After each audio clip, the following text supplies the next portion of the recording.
Okay, so we were defining automorphisms. We are doing the chapter on isomorphisms.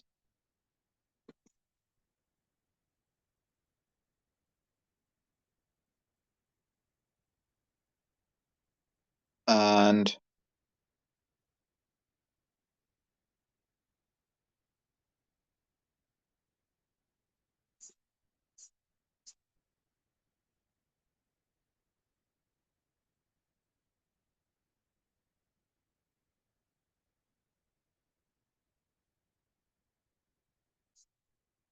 now we have defined automorphisms and inner automorphisms.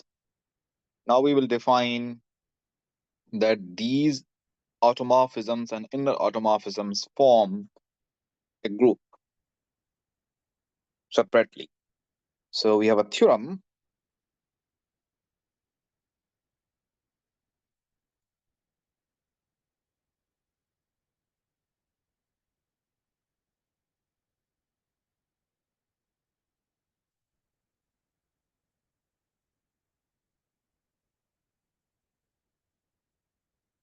which says that aut G and N G are groups. Perfect. The statement is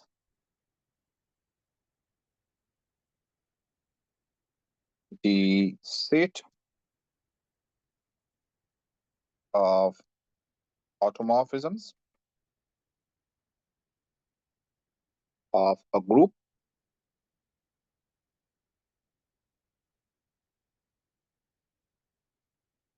and the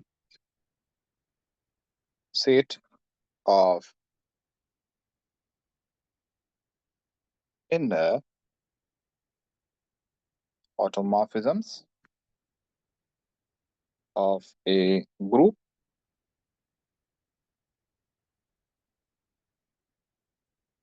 are both groups under the operation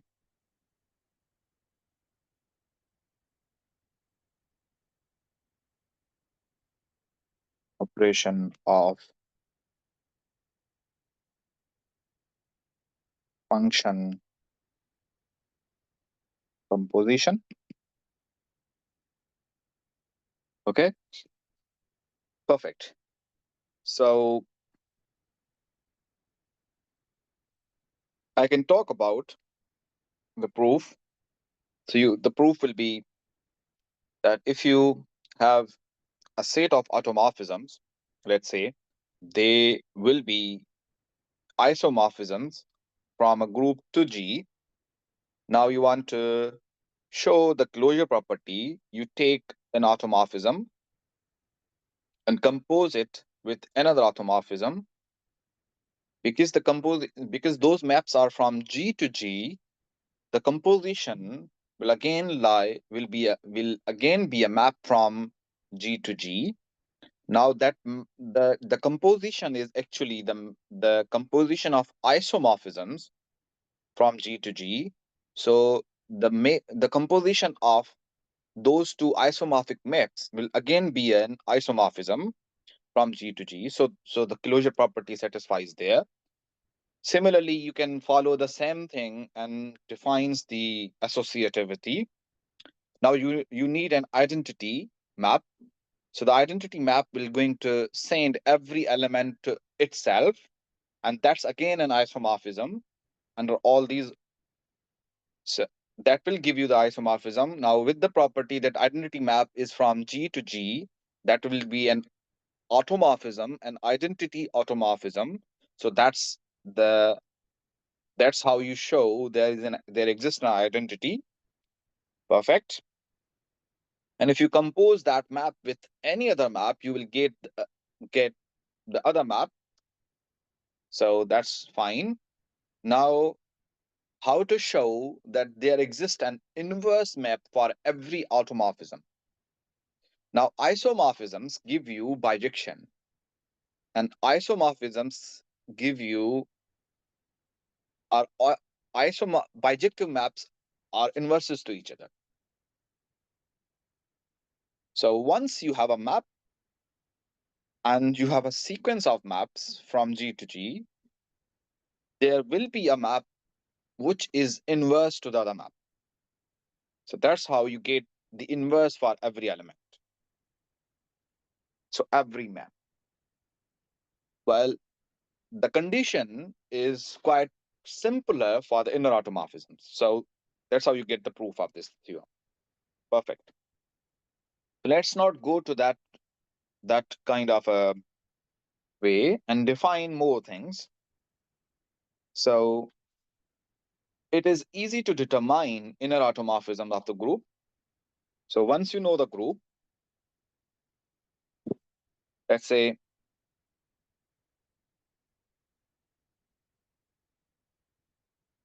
if you know that G is a group which has elements E, A, B, C, and so on,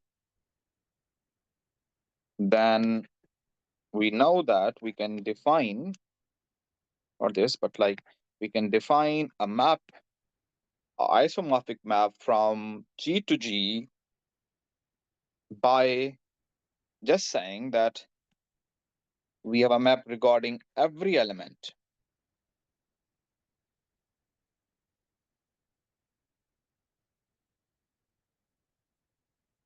Now, this list may have duplications also. However, since phi of A may be equal to phi of A, so possible that phi of A is equal to phi of B, even A is not equal to B. Okay.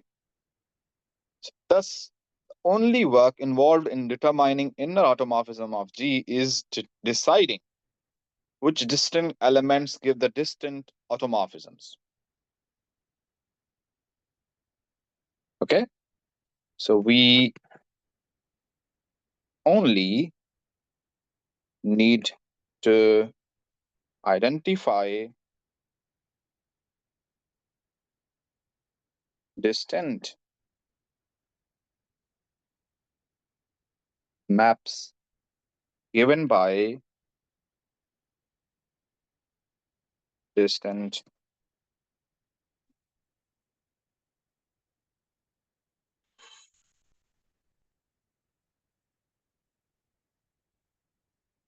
elements.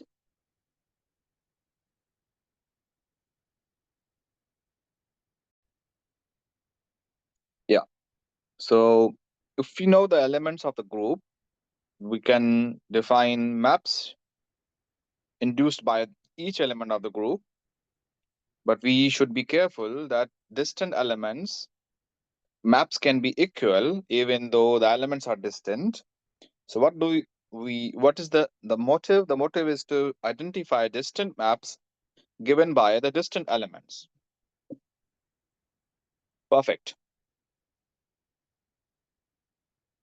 Now let's see. There is an example given by, let's say we have an example 14,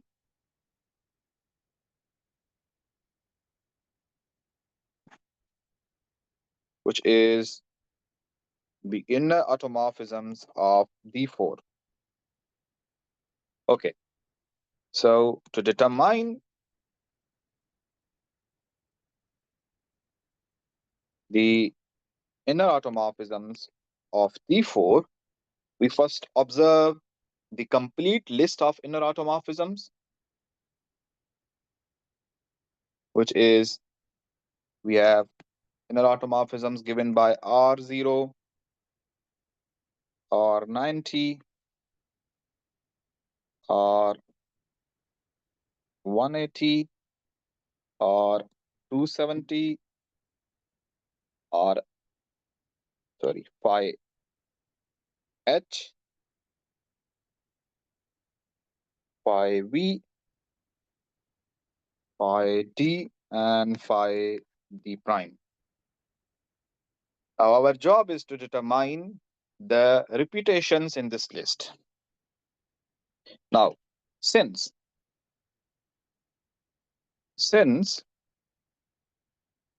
R180 lies inside the center of D4, we have automorphisms given by R180. X is equals to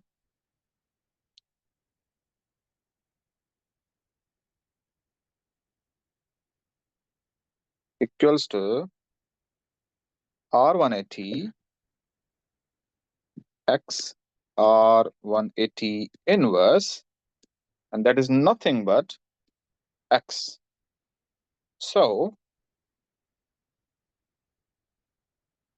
that we can write that automorphism given by R180 is nothing but automorphism given by R0. Perfect. Similarly, or also R270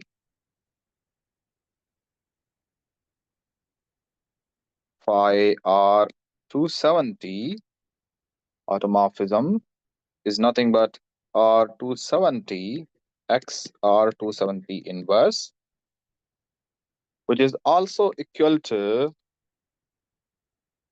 R90 into R180 X into R180 inverse into R90 inverse, right? And this is nothing but R90 X R90 inverse, and which is nothing but phi given by R90 of X, right? So R2 automorphism given by R270 is similar to automorphism given by R90. Similarly,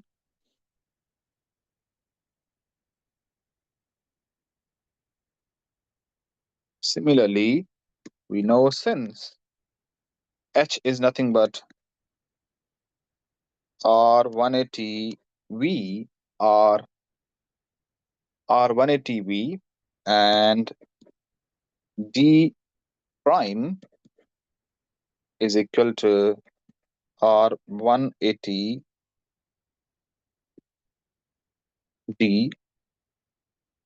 we have phi given by H induced by H is equal to phi induced by V, and phi induced by D is equal to phi induced by D prime. This proves that the list can be pared down to R phi R0, phi R90, phi H, and phi D. Okay.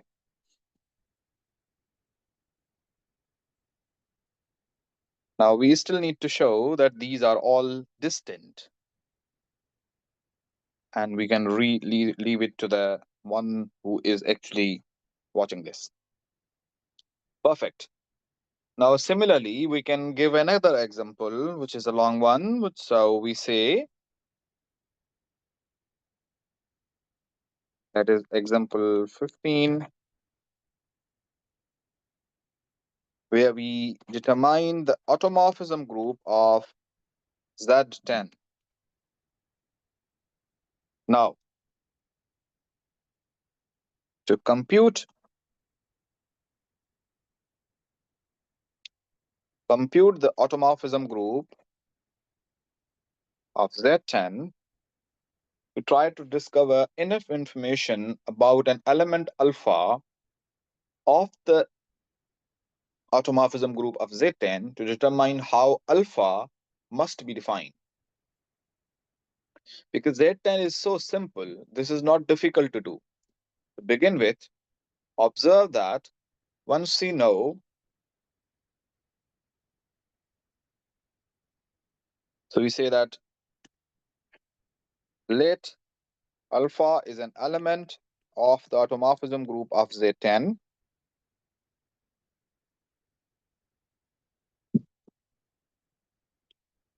Now determine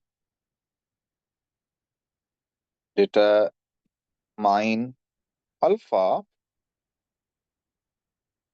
or you can say to determine alpha,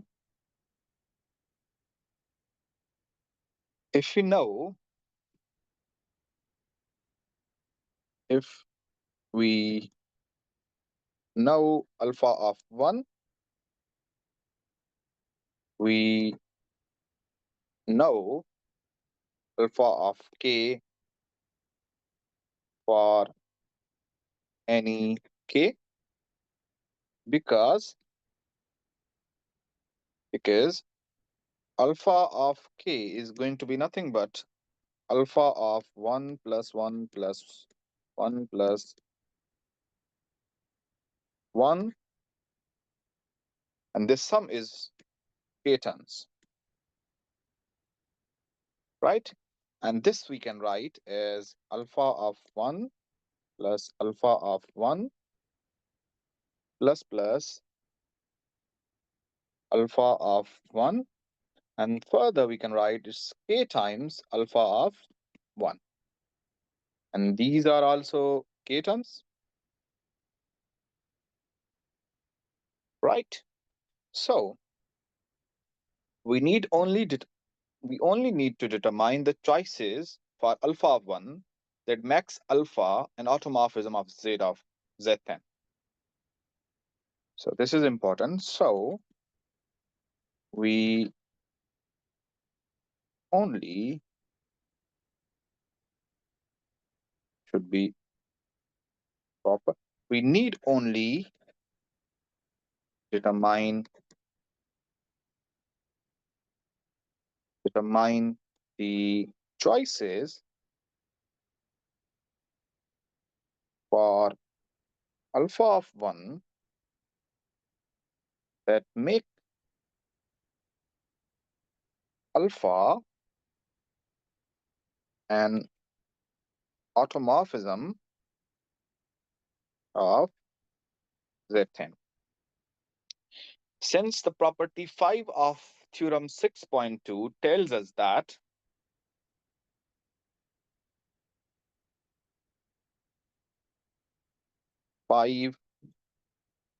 since 5 of theorem 6.2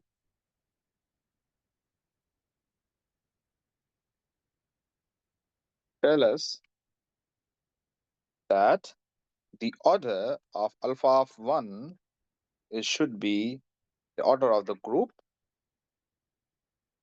which is 10.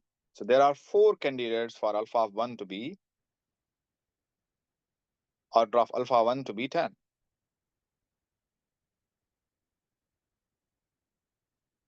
Let's not write that. 1. Either alpha of 1 is 1, or alpha of 1 is 3, or alpha of 1 to be 7, even more, alpha of 1 to be 9.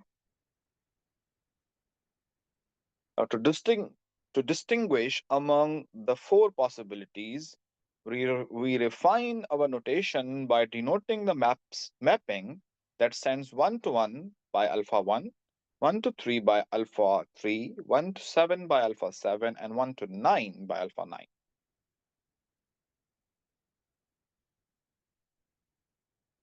Okay, so we do that and says that alpha 1 sends 1 to 1, alpha 3 sends 1 to 3, and alpha 7 sends 1 to 7, and alpha 9 sends 1 to 9, and this will distinguish the mappings alpha 1, 3, 7, and 9. These are the maps now.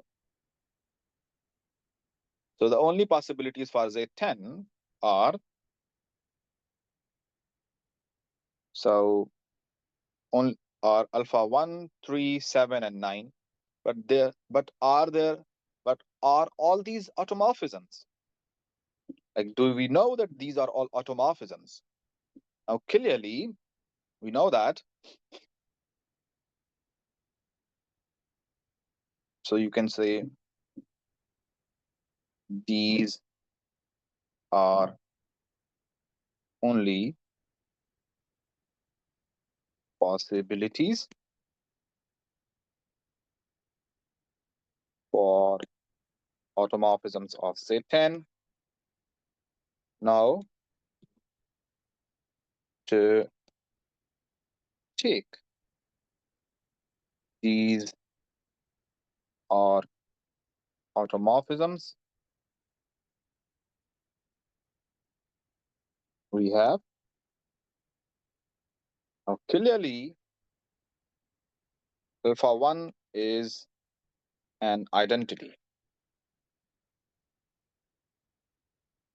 Alpha 1 is an identity,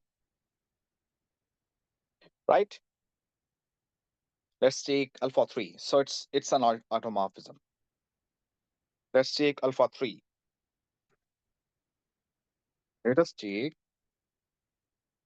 alpha 3. Now to take alpha 3, we know that since x mod n is equal to y mod 10 implies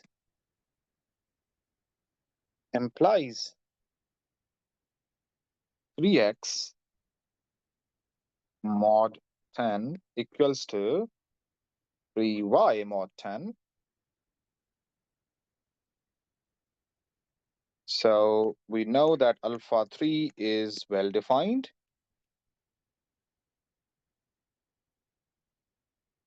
Yeah. Moreover, because we know that alpha 3 sends 1 to 3 and 3, which is a generator of Z10, it follows that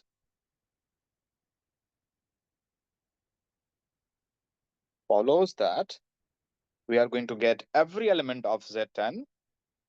So that makes alpha 3 is onto.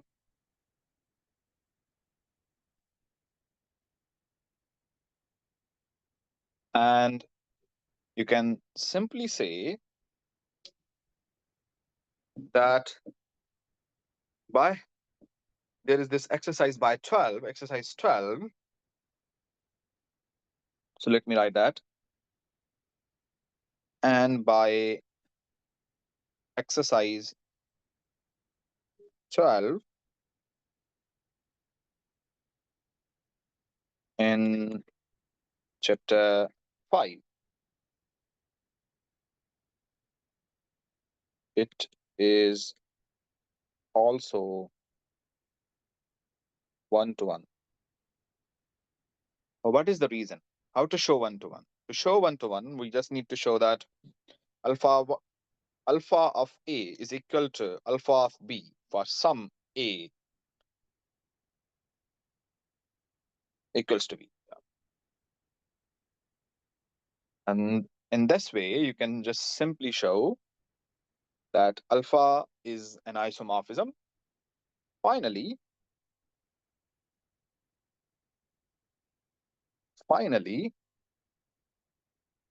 since alpha 3 of A plus B is equal to 3 into A plus B, which is nothing but 3A plus 3B, which is nothing but alpha 3 of A plus alpha 3 of B. So it preserves the operation. Thus, alpha 3 lies inside the automorphism group of Z10. Perfect. And the same argument shows the same argument shows that alpha 7 and alpha 9 are also automorphisms. Now this gives us the elements of our T or Zn, but not the structure. For instance, what is alpha 3 compose alpha 3? So we are here to identify the automorphism group of Z10. We know the elements, but we don't know the structure of the automorphism group of Z10. Right? So let's say now we identify the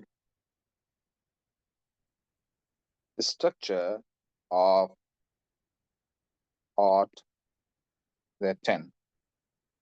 Okay? So let's say we have, so what is alpha 3 multiply alpha 3 or compose alpha 3 applied on 1? Well, that will be what? That will be alpha 3 of 1, and that will be alpha 3 of 3, which is nothing but 3 into 3, which is nothing but 9, which is nothing but alpha 9 of 1. Okay, so you are saying alpha 3 compose alpha 3 is alpha 9. Okay, perfect. Similar calculation shows that alpha 3 cube is alpha 7 and alpha 3 power 4 shows that it's alpha 1. So the order of alpha 3 is equal to 4. Thus,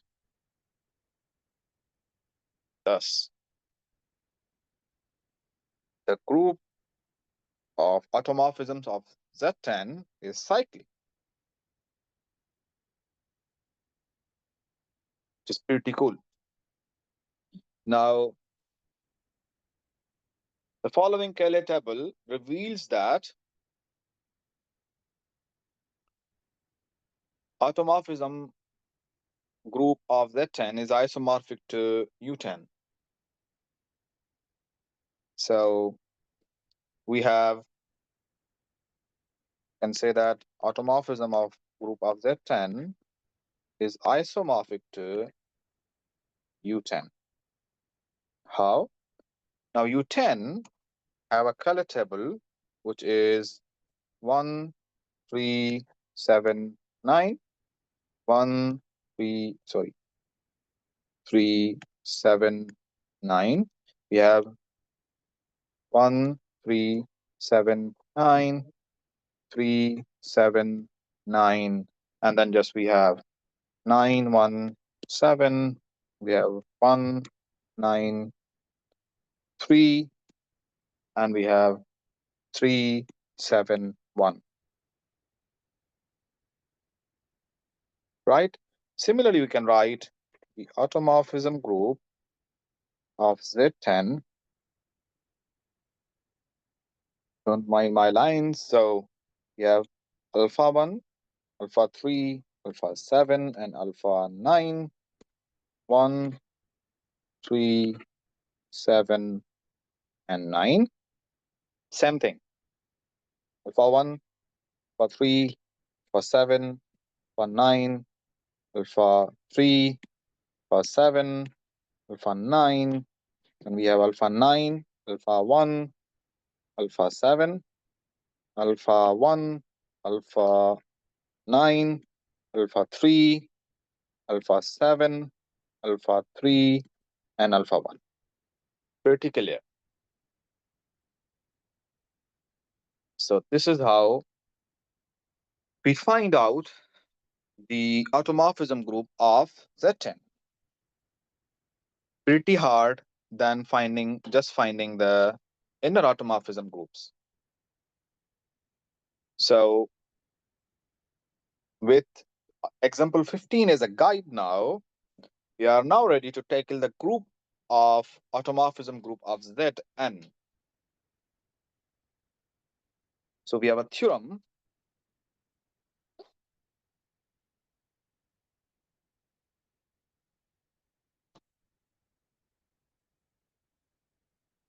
6.5, which is known as that automorphism group of Zn is isomorphic to the group U of n. The statement goes like this: for every positive integer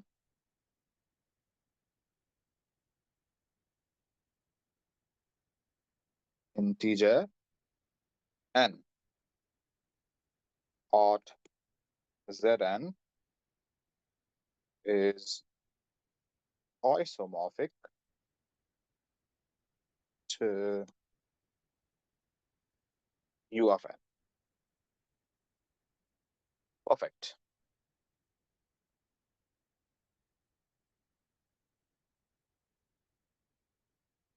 Now we can prove this.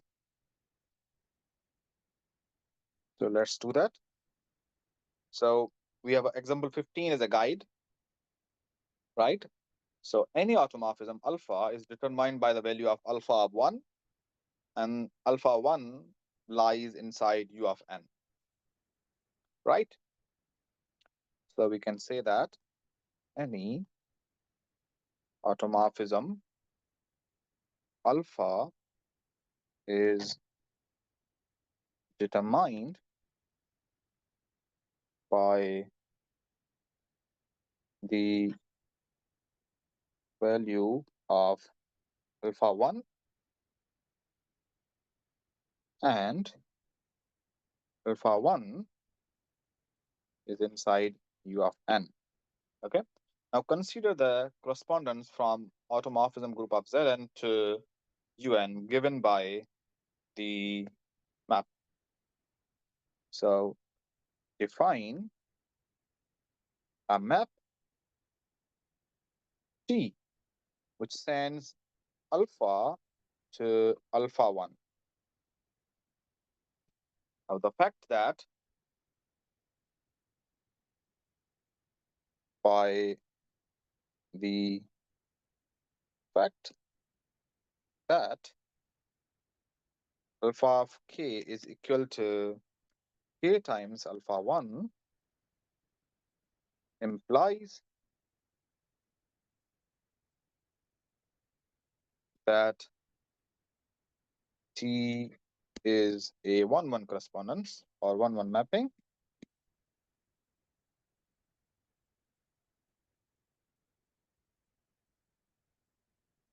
Okay.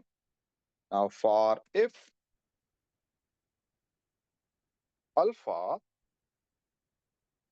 and beta belong to the automorphism group of Zn, and we define that alpha of 1 is equal to beta of 1, then alpha of k is equal to k times alpha of 1, which is equal to k times beta of 1, which is nothing but beta of k. for all k in Zn, and therefore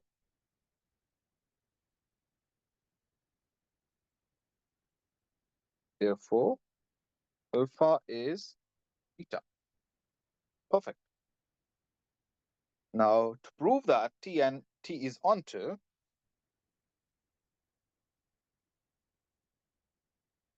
let R be an element of U of n, and consider the mapping alpha from Zn to Zn. And alpha is a mapping from Zn to Zn, defined by that alpha of S is equal to SR mod n for all S in Zn.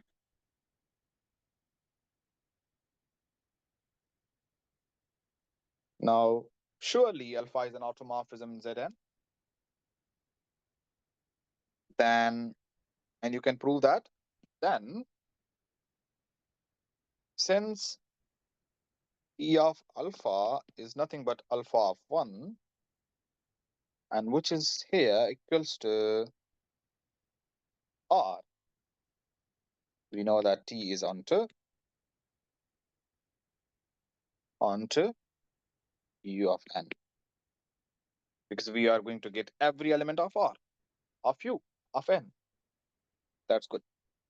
Or you can say every element of U of n is mapped by an element of Zn, automorphism group of Zn.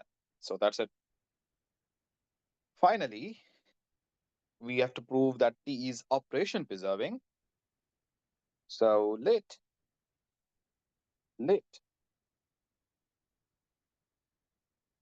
so you can say, so we have written that. Okay. Now let alpha and beta are elements of automorphism group of Zn. So we then have T of alpha beta is equal to alpha beta of 1, which is nothing but alpha of beta of 1, which is also nothing but alpha of 1 plus 1 plus 1, and that is b of 1 times beta of 1 times, and that we can write as alpha of 1 plus alpha of 1 plus alpha of 1, and that is nothing but alpha of 1 into beta of 1, because this is also beta of 1 times. That's what? That is T of alpha into T of beta. This completes the proof. Perfect.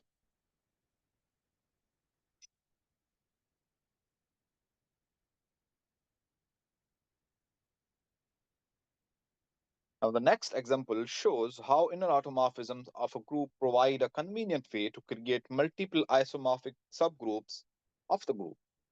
And that will be the last example of this chapter. So we have an example called 16, number 16. So give the subgroup of S4.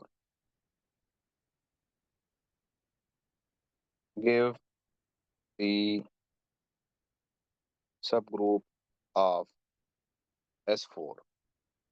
Let's say we have a subgroup denoted by H, having elements 1, 1, 2, 3, 4, 1, 3, 2, 4, 1, 4, 3, 2, 1, 2, 3, 4. Different cycles, right? 2, 4, 1, 4, and 2, 3. And then we have 1, 3. Okay. Then we have subgroups.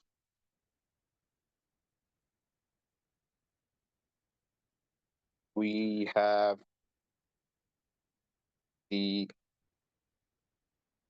subgroups given by 1 to h 21, which is nothing but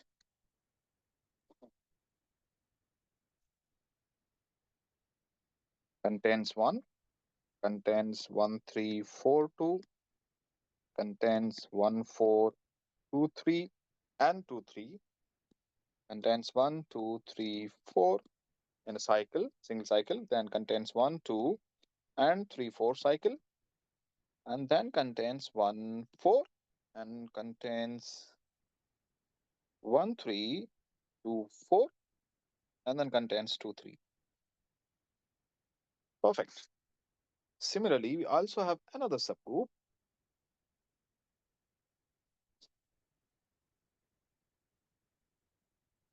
And another subgroup is given by 1, 2, 3, H, 3, 2, 1. This contains 1, a cycle which has 1, 4, 2, 3,